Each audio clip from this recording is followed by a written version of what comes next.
আজকে ঘুম দিছি নবাব সিরাজউদ্দৌলার মতো, রাজার মতো ঘুম পারলাম। ঘুম পাড়ে উঠে দেখি আমার মনে হইতেছে 5টা বাজছে। এখন ঘড়ি মুখ চাই দেখি বেলা বাজে 12টা। আমি কি বালটা ছিঁড়া হামু, জীবনে তো কিছু করবার পাইলামই নেই ঘুমে। এখন ডাইরেক্ট হাত মুখ ধুমু। না, হাত মুখ ধুলে আর আমার হবো না, এখন গোসুলি করার টাইম। মানুষ এখন গোসল করবো, আমি হাত মুখ ধুলে তাইলে আমার জীবন আমি কি বালটা ছিঁড়া হামু। এখন সাবান নাই, সাবান কোনো থইলাম। ও মনে পড়লো, সাবান তো আমি রাখছি আঙ্গরে পাকঘরের উপরে, টিনের চালের উপরে। এন্দুরের জ্বালা, এন্দুর কি করে, সাবান যদি আমি মাটিতে রাখি এন্দুর টাইনে নিয়ে যায়। 3000 টাকার সাবান কিনি, এই সাবান কিনে আমি একদম ফইর হয়ে গেলাম গা। তাও আমাকে রক্ষা করে না এই এন্দুর ভাই। আমি এই এন্দুর ভাইকে যদি পাইতাম একবার, তাহলে আমি সেনা করে আমার পেটটা ভরাই নিতাম। গরুনও আবার একটা সুবিধা আছে, পানিটা টাইনে তোলা না কেনা। দেখি হাউসের পানি দিছে নাকি, না হাউসের পানি তো দেয় নাই, দেখি ড্রামের মধ্যে পানি আছে।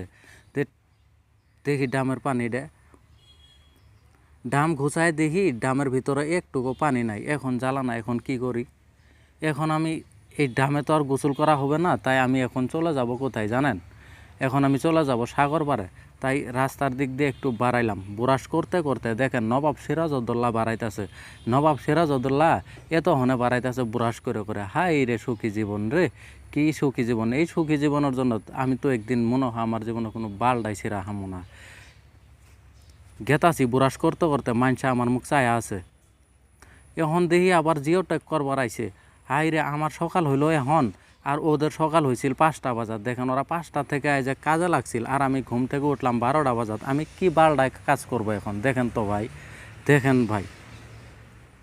এখন দেখি ওগুলা মানুষ সব, চাচা কাহা ভাবি মামি সব দাঁড়ায় আছে সরকারের ঘর নেবার জন্য। দেখছেন ওরা কিন্তু খাওয়া দাওয়া বাদ দিয়ে লাগছে এই ঘরের পিছনে। দেখি এদের জিও টেক করবো না নাই।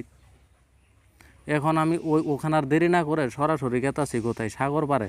এই গরু ভাই আমার মুখ চায় আছে, চায় থাকবো না কেন? নবাব সিরাজউদ্দৌলা কেবল গোসল করতে গেতাছে, ওরা দেখছে 4টা বাজাত মানুষ গোসল করে, 5টাত গোসল করে, আমি গেতাছি 12টাত যায় গোসল করবো। এখন হাইরে গোসল করে মনটা ফ্রেশ করবো, শরীরটা ফ্রেশ করবো।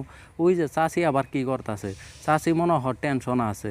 টেনশনে থাইকে দেখেন ফোন করতেছে, কোনো বোধ আর মাটি খামচাইতেছে। দেখছেন ব্যাপারটা? ওই আমাদের নদী পাড়ায় বললাম, নদীর পাড়ায় দেখেন পানি লাল ডুগডুগে। এই লাল ডুগডুগে পানির জন্য আমরা এই নদীকে আদর করে নাম রাখছি নাল ঝোড়া, লাল ডুগডুগে ঝোড়া। দেখেন পানি কিন্তু একদমই পরিষ্কার। পানি লাল ঝোড়া হলে কী হবো, এই পানি লাল দেখা গেলে কী হবো, পানিটা কিন্তু একদম পরিষ্কার। এই পানিতে আমরা গোসল করি। দেখেন একদম সাগরটা অনেক গোসল করে অনেক সাথী। ওই দেখেন আমি এখন গোসল করবো। এক চাষিকে বললাম আমার মোবাইলটা একটু ধরেন, আমি এলা গোসল করি। চাষিকে আমি কে তোমার মোবাইলের মধ্যে ধরবার যাবো? কইলাম না চাষি, আপনাকে তো দেখা যাব না, আমাকে দেখা যাবো। আপনি দয়া করে এলা ক্যামেরা করে দেন।